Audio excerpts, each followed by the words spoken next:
Iya, ini namanya peramalan bisa ada salah prediksi ya, dalam arti bahwa sebetulnya tadi yang paling kita nggak predik itu dari sisi ekspor ya. Kalau dari sisi impor bahwa dia turun karena akibat corona dan penurunan permintaan itu sudah bisa diprediksi.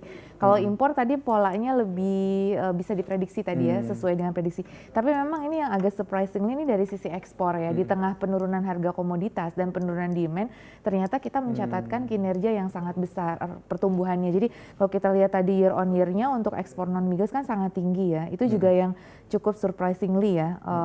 Dan kita juga melihat seperti industri pengolahan nih, itu juga sangat menggembirakan, kita lihat kinerjanya juga meningkat.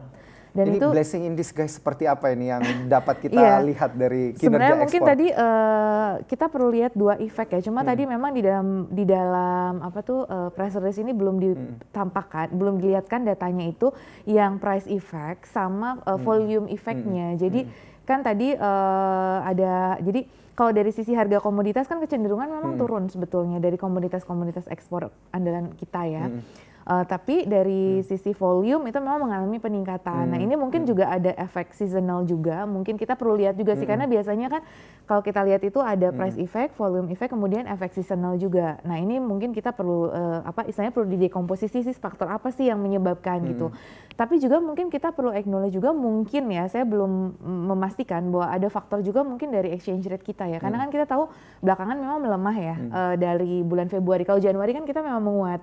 Di kisaran Februari 13 ribuan. iya udah melemah ya. Apakah juga ada efek dari nilai tukar yang mulai melemah? Karena kan kalau ini kan kita banyak kan ekspor kita commodity base. Commodity itu memang biasanya sensitif juga terhadap pelemahan dari nilai tukar juga seperti itu. Dan kemudian juga mungkin kita perlu melihat bahwa ini kan tadi produk-produk yang cukup besar itu tadi ada pengaruh dari industri masker juga katanya kan. Dari memang demand masker itu dan produk-produk yang terkait kesehatan kan memang mengalami peningkatan. Itu juga mungkin bisa sebagai penopang. Kemudian lemak dan minyak nabati tadi naiknya lebih dari 200%.